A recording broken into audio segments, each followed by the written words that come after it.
శాంతి భద్రతలు పూర్తిగా అదుపు తప్పాయని మాజీ మంత్రి కాకాని గోవర్ధన్ ఆరోపించారు. కూటమి పాలనలో ఎన్నో దారుణాలు జరుగుతున్నాయన్నారు. గుంటూరు జిల్లాలో వైసీపీ నేతలపై టీడీపీ నేతలు దాడులకి పాల్పడుతున్నారని అన్నారు. అంతేకాకుండా నడి రోడ్డుపై రషీద్ని దారుణంగా హతమార్చారు. వ్యక్తిగత వివాదాలే అతడి హత్య జరిగిందని చెప్పడం దారుణమని అన్నారు. పోలీసులందరూ ఒక ఎత్తైతే మహిళైనా సరే బ్రహ్మాండంగా మాట్లాడుతుంది, బ్రహ్మాండంగా కంట్రోల్ చేయగలుగుతుందని చెప్పి అనుకున్నాం. ఆమె ఎట్టపోయిందో అడ్రస్ లేదు. ఘటనలు జరిగిన తర్వాత 2 రోజులు మాత్రం ఎక్కడ వీడియోలు పెట్టినా కనిపించినటువంటి హోమ్ మినిస్టర్ గారు అసలు కనుమరుగైపోయారు. ప్రకటించినటువంటి ఎక్స్గ్రేషియా ఇచ్చేటువంటి పరిస్థితులు లేదు. అక్కడ కనీసం జరిగిందేదో జరిగింది, మాకు ఆ దౌర్భాగ్యం, మా బిడ్డను మాకు కళ్ళారు చూసుకునే దానికి అవకాశం కల్పించండి అంటే అవి చేస్తున్నాం ఇవి చేస్తున్నాం అని చెప్పని రకరకాలైనటువంటి ప్రయత్నాలు చేయడం తప్ప, ఏదో కంటి తుడుపు చర్యలు తప్ప ఆ బిడ్డను తీసుకొచ్చి కనీసం ఆ శవాన్నైనా వాళ్ళకి అప్పగించాలా, లేదా ఆ కుటుంబాలకు అండగా నిలవాలా, ఆ కుటుంబాలకు భరోసానివ్వాలనేటువంటి పరిస్థితి లేదు. కలెక్టర్ కూడా వెళ్ళాలనేటువంటి పరిస్థితి. జగన్మోహన్ రెడ్డి గారు వైఎస్ఆర్ కాంగ్రెస్ పార్టీ ప్రభుత్వం ఉంటే చిన్న సంఘటన జరిగిన వెంటనే జిల్లా స్థాయి అధికారులు, కలెక్టర్లు వెళ్ళి, ఎస్పీలు వెళ్ళి వెంటనే ఆ కుటుంబానికి సంబంధించి విచారించేవాళ్ళు, వివరించేవాళ్ళు. దోషుల్ని ఎంత వీలైతే అంత త్వరగా పట్టుకునే దానికి అవకాశం ఉండేది. ఈరోజు ఏమవుతుంది, నాయకులే భరోసా ఇస్తున్నారు, మేము చూసుకుంటాం, మీరు వెళ్ళి దాడి చేసిరండి. కొత్త టెక్నిక్ కనిపెట్టింది తెలుగుదేశం పాపం చంద్రబాబు నాయుడు విజనరీ కదా. చంద్రబాబు నాయుడు ఎప్పుడు కూడా నేను సెల్ ఫోన్లు కనిపెట్టాను, అవి కనిపెట్టాను, ఈ కనిపెట్టాను అని చెప్పేటువంటి చంద్రబాబు 2024లో కొత్త విషయాలు కనిపెట్టాడు. అదేంటంటే మీరు వెళ్ళి వైఎస్ఆర్ కాంగ్రెస్ పార్టీ వాళ్ళ మీద దాడులు చేయండి, నామమాత్రంగా కేసులు బుక్ చేస్తాం, కళ్ళనీళ్ళు తుడిచి వెంటనే మీ మీద ఉన్నటువంటి కేసులను రెఫర్ చేసి ఎత్తేస్తాం. మీకేం ఇబ్బంది లేదు. మీరు ఎవరి మీదైనా మీరు ప్రాణం తీస్తారా, కొడతారా, ఏదైనా చేయండి, మానభంగాలు చేస్తారా, హత్యలు చేస్తారా, వాళ్ళ ఆస్తులు ధ్వంసం చేస్తారా, వాళ్ళ మీద దాడులు చేస్తారా, వాళ్ళని ఊళ్ళో నుంచి తరిమేస్తారా, లేదు వాళ్ళు ఊళ్ళోకి వస్తే వాళ్ళని ఎదుర్కొంటారా, మీరు ఏమైనా చేయండి. అడిగినటువంటి ప్రజలకు మాత్రం లేదు మేము కఠినంగా వ్యవహరిస్తున్నాం, వాళ్ళ మీద కేసులు పెడుతున్నాం అని చెప్పి ఆ కేసులు మొత్తం ఒక్కొక్కటిగా వెంటనే ఇన్వెస్టిగేషన్ చేయడం, డిఎస్పీకి పెట్టడం, ఆ కేసులన్నీ ఒక్కొక్కటిగా ఎత్తివేయడం. ఒకసారి మీరు తీసుకుంటే ఎన్ని కేసుల మీద ఛార్జ్షీట్లు వేశారు. ఏ ఎస్పీ ఈరోజు జరిగినటువంటి కట్టినటువంటి తెలుగుదేశం పార్టీ వాళ్ళు వైఎస్ఆర్ కాంగ్రెస్ పార్టీ మీద దాడులు చేసినటువంటి వాళ్ళలో కఠిన చర్యలు తీసుకున్నారు, ఎంతమందిని అరెస్ట్ చేశారు, ఎంతమందిని రిమాండ్కి పంపించారు, ఏది లేదు.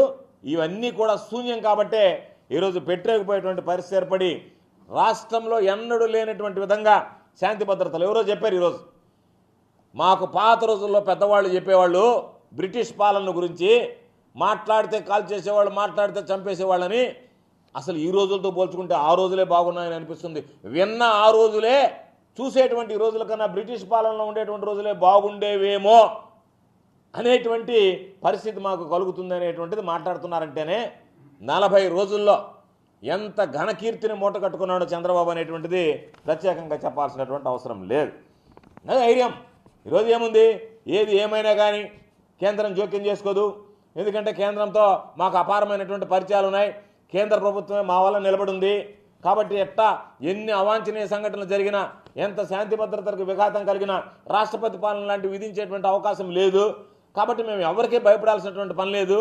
మేము ఏది చెప్తే అది జరగాల.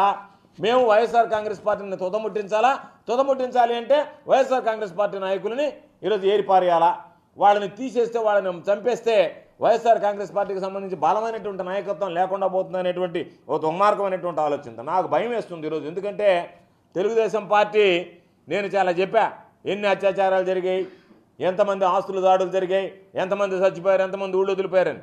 బహుశా ఈరోజు ఆయన శ్వేతపత్రంలో ఇప్పటివరకు ఇచ్చినటువంటి ప్రతి శ్వేతపత్రం అబద్ధమే. ఈ కూడా కలుపుతాడేమో పాపం. ఆయన 40 రోజుల్లో జరిగినటువంటి ఈ ఘనకార్యాలన్నీ కూడా కలిపి ఇదిగో ఇన్ని జరిగాయని చెప్పి శ్వేతపత్రం విడుదల చేస్తాడేమోనని నాకున్నటువంటి అనుమానం. ఎందుకంటే వైఎస్ఆర్ కాంగ్రెస్ పార్టీలో శాంతి భద్రత ఎవరిని అడిగినా చెప్పండి, మేము చెప్పడం కాదు, సాధారణ ప్రజానీకాన్ని అడగండి. ఈ 40 రోజుల పరిపాలన చూసిన తర్వాత వైఎస్ఆర్ కాంగ్రెస్ పార్టీలో పరిస్థితులు ఎంత దారుణంగా ఉన్నాయా మనమే గమనిద్దాం. ఏ రోజైనా సరే ఒకటే అలా సంఘటనలు జరిగితే పాపం పవన్ కళ్యాణ్ గారు చెప్పారు, ఈ ప్రభుత్వం లాగా ఉండదు మా ప్రభుత్వం, ఆడపిల్లల్ని చూడాలంటేనే భయపడేటువంటి పరిస్థితి తీసుకొస్తాం అనుకున్నారు. అబ్బా అసలు మామూలుగా నేను అనుకున్నా, దారిన పోవాలన్నా కూడా మగవాడు ఆడపిల్ల ఎదురైతే పక్కకి వెళ్ళిపోతాడేమో, పవన్ కళ్యాణ్ ఉప ముఖ్యమంత్రి అయిపోయాడు కదా, పాపం అంత గట్టిగా మాట్లాడాడు కదా అనుకున్నాం. నిన్న ఆయన ఇంగ్లీష్లో చెప్పాడు, చట్టము న్యాయం అన్నీ ఉన్నాయి కాబట్టి కొన్ని నియమితులు పరిమితులు ఉన్నాయి కాబట్టి వాటిని మించి ఏమి చేయలేమన్నాం. మొన్నటిదాకా నువ్వే ఏ నోటితో అయితే చూస్తే భయపడిపోవాలా, మమ్మల్ని చూస్తే మా ప్రభుత్వం మా పరిపాలనలో ఆడవాళ్ళని చూస్తే అన్నటువంటివి నియమితులు ఉంటాయి, పరిమితులు ఉంటాయని చెప్పి ఈరోజు బాలిక 12 రోజులు దాటిపోతే దాని గురించి మాట్లాడటం లేదు. ఎంతమంది మీద అత్యాచారాలు జరుగుతున్నాయి.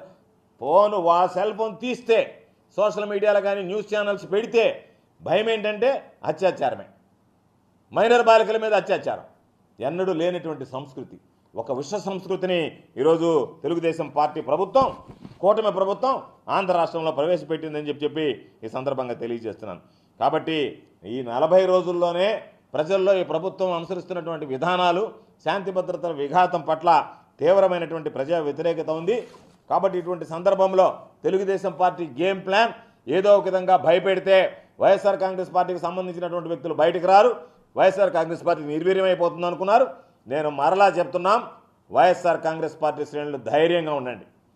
మనం ఒక నిర్ణయం తీసుకొని మనము కనుక రోడ్డు మీదకి రావడం మొదలు పెడితే, ప్రజల మద్దతు మనకు తోడైతే ఎస్ ఈ ప్రభుత్వం అన్యాయం చేస్తుందని చెప్పి చంద్రబాబు నాయుడు కలలు కనండి, వాటిని సాకారం చేసుకోవడానికి కష్టపడండి అనే అబ్దుల్ కలాం మాటల్లో నిజం చేస్తూ విద్యార్థుల్లో ఎల్లప్పుడూ ఆత్మవిశ్వాసాన్ని నింపుతూ వీఆర్ ద బెస్ట్ అని చాటు చెబుతున్న విద్యా సంస్థ ద గ్లోబ్ స్కూల్ రేపటి తరానికి ఉన్నత విలువలతో కూడిన విద్యార్థులను తీర్చిదిద్దారనే ఆశయంతో మన మధురవాడ అయోధ్య నగర్ లో ఉన్న ద గ్లోబ్ స్కూల్ ఇటీవల విడుదలైన ఎస్ఎస్సి ఫలితాలలో అత్యధిక మార్కులతో ఒక ప్రభంజనం సృష్టించింది. 592 మార్కులతో ఎస్ వినయ్ కుమార్, 576 మార్కులతో కె అనంత్ సాయి, 570 మార్కులతో వై సాయి తేజ. వీటితో పాటు 16 మంది విద్యార్థులకు 500 పైబడి మార్కులు, 7 విద్యార్థులకు 550కి పైగా మార్కులు సాధించి తల్లిదండ్రులు తమపై ఉన్న నమ్మకాన్ని నిలబెట్టుకున్నారు. ద గ్లోబ్ స్కూల్ ఉపాధ్యాయ బృందం, సిబ్బంది మరియు చైర్మన్ బివి రావు గారు, కరెస్పాండెంట్ అనురాధ గారు, ప్రిన్సిపల్ లలిత గారు.